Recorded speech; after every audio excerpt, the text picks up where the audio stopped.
میرے رسول پاک علیہ کے صحابہ کے قریب دنیا داری آ سکی نہیں آئی۔ حضرت ابو بکر صدیق نے پانی مانگا تو لوگوں نے دودھ دیا، فرمایا پیچھے کرو، ابو بکر نے نعمتیں چھوڑ دیے۔ اب ابو بکر وہ والا کام کرتا ہے جو رسول پاک نے کیا ہے، فرمایا نہ دودھ شاید پیش نہ کرو، جو مانگتا ہوں بس وہ دو۔ حضرت ابو بکر صدیق نے بڑے مالدار تھے، حضرت عمر فاروق رضی اللہ تعالیٰ عنہ کے پاس صحابہ کرام جمع ہو کے آئے، کون سا ایسا شخص ہے جس کی تنخواہ میں اضافہ ہو جائے؟ تو لوگ کہتے ہیں نہیں نہیں مجھے نہیں چاہیے، پر ہم نے وہ لوگ دیکھے ہیں۔ حاجی صادق صاحب کو مسجد والوں نے کہا 1000 روپیہ تنخواہ بڑھانی ہے، تو حاجی صاحب کہنے لگے میرا بڑا سونا گزارا ہوتا ہے، مینوں نہیں بڑے نے۔ حضرت سیدنا عمر فاروق رضی اللہ عنہ صحابہ اکٹھے ہو کے گئے، کہنے لگے عمر حضور کے زمانے میں بظاہر غربت رہی، جناب صدیق اکبر کے زمانے میں غربت، اب تو بڑی ریل پیل ہے، بحرین سے لاکھوں کا مال آتا ہے، آپ کو بڑے بڑے سفیر ملنے آتے ہیں، پر آپ وہی پرانا کرتا اور وہی طامت جو کئی جگہ سے سی آپ نے کئی جگہ سے پھٹی۔ اور حضرت عمر ایک دن عید کی نماز پڑھانے گئے تھے تو ننگے پیر ہی چلے گئے، لوگوں نے کہا جوتا، فرمایا ٹوٹ گیا تھا یار، پہننے کے قابل نہیں تھا، فرمایا ننگے پیر آ گئے اور لوگ کیا کہیں گے، فرمایا چھوڑو، عمر کے پاؤں ننگے ہیں لیکن عمر کے کردار میں تو کوئی شک نہیں نا، پیر ہی ننگے ہیں نا، کیا ہوا، چھوڑو اس بات کو، کوئی پیار نہیں دنیا داری سے، دولت سے کوئی چکر ہی نہیں۔ حضرت سیدنا عمر فاروق رضی اللہ تعالیٰ عنہ کو صحابہ نے اکٹھے ہو کے کہا، یہ ہے امت کے بیدار ہونے کے طریقے جو عرض کر رہا ہوں، کہا جناب آپ اب بڑا مال غنیمت ہے اور جس طرح ہر صحابی کا حصہ ہے آپ کا بھی حصہ ہے، تو ایک نیا کرتا ہی ڈال لیں آپ خرید کے۔ اب جب مشورہ ہو گیا صحابہ میں تو کہنے لگے عمر سے بات کون کرے گا، نیا کرتا پہننے کی عمر سے بات کس کو برا لگتا ہے جی، نیا کرتا کون بات کرے گا؟ حضرت سیدنا علی المرتضیٰ کا انتخاب ہوا، کہنے لگے مولا علی کی بڑی عزت کرتے ہیں، ان سے بڑا پیار کرتے ہیں، ان سے بات کرتے ہیں۔ تو حضرت علی کو بلایا گیا، عرض کی حضور مہربانی فرمائیں، حضرت عمر سے کہے نئے کرتے کے لیے، آپ فرمانے لگے عمر میری بڑی قدر کرتا ہے، بڑی بات سنتا ہے، پر یہ والا کام نہیں میں عمر سے کہہ سکتا، یہ کسی اور سے کہو۔ تو کہنے لگے آپ رہنمائی کر دیں کس کو کہیں، تو جناب علی المرتضیٰ فرمانے لگے اگر حضرت عائشہ صدیقہ سے کہو گے تو عمر فوراً مان جائے گا، وہ مومنوں کی ماں ہیں۔ صحابہ حضرت عائشہ کے پاس، اماں جی عمر کو بلائیں، ان کو کہیں، بڑے بڑے سفیر آئے ہوتے ہیں وہی پرانے کپڑے پہن کے بیٹھ جاتے ہیں۔ اللہ اکبر، حضرت عائشہ نے پیغام بھیجا، فرمایا عمر کو بلاؤ۔ عمر فاروق دوڑے ہوئے آئے، پردے کے پیچھے حضرت عائشہ کے پاس گھٹنوں کے بل، اماں جی دیر تو نہیں کر آیا میں آنے میں، حکم ہو، حضور کے گھر سے پیغام آیا، بڑے بڑے سفیروں کو چھوڑ کے بھاگے۔ حضرت عائشہ صدیقہ کہنے لگی عمر دیکھو جائز پیسے ہوں تو اسلام اچھے لباس سے منع نہیں کرتا، اب بڑا بڑا مال آیا ہے، اب تیرا بھی حصہ ہے، تو صحابہ کرام کی خواہش ہے کہ نیا کرتا پہن لو، بڑے بڑے سفیر آتے ہیں، حرج بھی کوئی نہیں، جائز بھی ہے، کو منع نہیں۔ حضرت عمر نے گردن جھکا، جی اماں جی، جی اماں جی، جی اماں جی۔ حضرت عائشہ کہتی ہیں بات ختم ہوئی، عمر نے گردن اٹھائی تو عمر کی داڑھی آنسوؤں سے بھری ہوئی، کہتی ہے مجھے کہنے لگے اماں جی میں تو صرف مسجد میں دیکھا کرتا تھا، آپ تو مصطفیٰ کو دن رات دیکھتی تھی، جس طرح کے کرتے آمنہ کے لال نے پہنے ہیں مجھے بھی پہنا دو، میں تیار ہوں، میں پہن لوں گا، میں تیار ہوں، پر جس طرح کے میرے نبی نے پہنے۔ حضرت عائشہ کہتی ہے میں پھوٹ کے روئی، میرا پلو آنسوؤں سے بھر گیا، فرماتی ہیں میں عمر کی بات سنتی گئی تو میرا پلو آنسوؤں سے، میں نے کہا عمر تو جا، تو ٹھیک ہے۔ فرماتی ہے عمر فاروق سلام کر کے اٹھے، امیر المومنین چلے گئے، اس کونے میں صحابہ چھپے ہوئے تھے، وہ آئے، کہا اماں جی کیا بات ہوئی، تو میں پھر رو پڑی، میں نے کہا کیا بتاؤں، تمہیں پرانے کرتے نظر آتے ہیں، اسے محمد عربی کے جلوے نظر آتے ہیں، اسے رسول اللہ کا رنگ نظر آتا ہے، اسے وہ غلامی نظر آتی ہے۔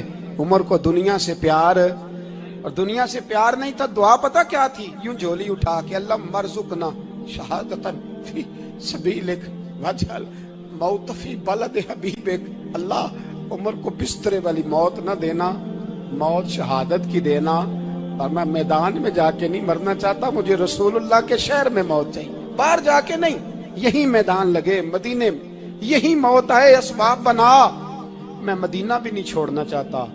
او بھائی، ان لوگوں کو نہیں پیار تھا، جناب صدیق اکبر کا وصال ہوا تو زہر کے اثر سے، وہ جو آپ کو زہر لگا تھا، بعض مفسرین نے لکھا ہے کبھی کبھی وہ جو سانپ نے ڈسا تھا تو کبھی کبھی اس کا اثر آتا تھا، بس اللہ نے شہادت دینی تھی کبھی کبھی، ورنہ تو بڑی شفائیں تھیں۔ حضرت عمر شہید، حضرت عثمان، جناب علی، امام حسن، امام حسین، علی اکبر، علی اصغر، حضرت عباس، حضرت سعد بن معاذ، حضرت امیر حمزہ، مصعب بن عمیر۔ میرے محبوب نے تو لسٹ بنائی شہیدوں کی، لسٹ بنائی شہیدوں کی، شہادت سے پیار کیا رسول اللہ صلی اللہ علیہ وسلم کے غلاموں نے، پیار کیا شہادت سے، اسی لیے تو کافر اٹھ نہیں سکا کہ شہادت سے حضرت سعد بن معاذ رضی اللہ تعالیٰ عنہ کو زخم لگ گیا، جنگ سے زندہ آ گئے لیکن زخم ہے، رو کے کہنے لگے محبوبہ سارے شہید ہو گئے، میں ایسے ہی رہ گیا۔ حضور نے فرمایا نہیں، رب تجھے بھی شہادت کی موت ہی عطا فرمائے گا۔ اسی زخم میں پردہ ہو گیا۔ میرے بھائی، حضرت عمر بن جموح رضی اللہ تعالیٰ عنہ 4 بیٹے لے کے احد کے میدان میں آئے، کہا محبوبہ میرے 4 ہی تھے، میں سارے لے آیا ہوں، سارے ہی قبول ہیں؟ فرمایا ٹھیک ہے۔ پھر خود بھی زرہ پہن لی، ایک ٹانگ سے لنگڑے تھے، ٹانگ چھوٹی تھی۔ حضور نے فرمایا تو نے کیوں لباس پہن لیا ہے؟ کہا حضور میں نے بھی تو جہاد پہ جانا ہے نا۔ تو حضور نے فرمایا تیرے 4 بیٹے جو جا رہے ہیں، تو کہا یا رسول اللہ کیا لنگڑے جنت میں نہیں جا سکتے؟ حضور لنگڑے اللہ کو قبول نہیں، میں نہیں جا سکتا۔ تو میرے نبی پاک صلی اللہ علیہ وسلم نے فرمایا نہیں، جنت تو تیرا انتظار کر رہی ہے۔ کہا حضور پھر میں بھی جاؤں گا، بچے جائیں گے تو میں بھی جاؤں گا۔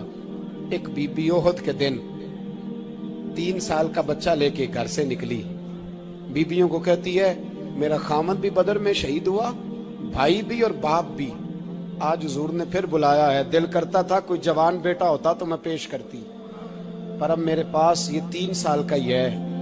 بچہ لیا، مدینے میں مسجد نبوی میں حضرت بلال سے کہنے لگی 2 منٹ حضور کا دیدار چاہیے۔ نبی پاک آئے، کیسے آئی ہو؟ کہنے لگی محبوبہ میں شہید کی بیٹی، شہید کی بہن، شہید کی بیوہ ہوں، میرے پاس اب جوان تو کوئی نہیں، یہ 3 سال کا ہی ہے۔ حضور نے مسکرا کے فرمایا یہ کرے گا کیا کرے گا؟ کہنے لگی حضور سنا ہے اسلحہ تھوڑا ہے، ڈھال کی ضرورت ہے، لوہے کی ڈھال ہوتی تھی، جب تلوار آتی تھی تو آگے کی جاتی تھی۔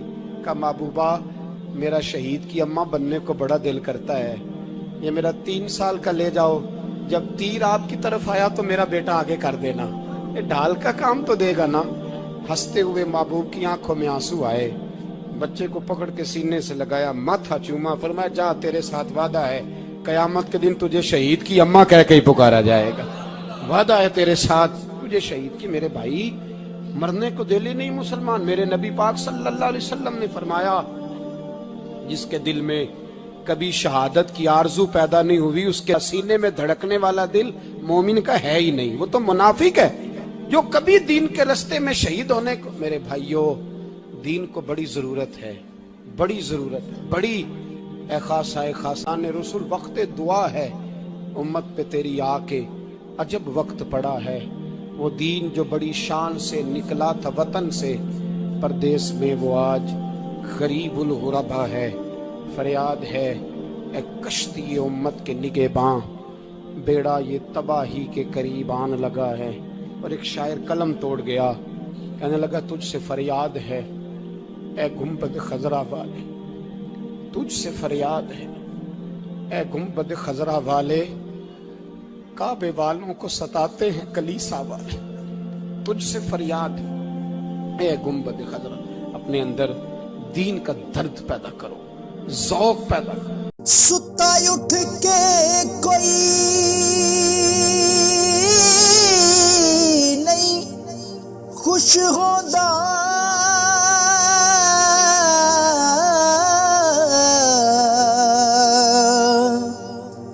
بڑے ستے ਜਗਾ ਕੇ ਮੈਂ ਵੇਖਿਆ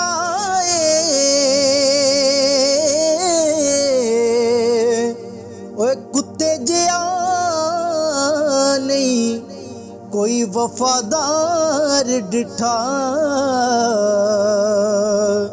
ਤੇ ਟੁੱਕਰ ਸੁੱਕਾ ਵੀ ਪਾ ਕੇ ਵੇਖ ਆਏ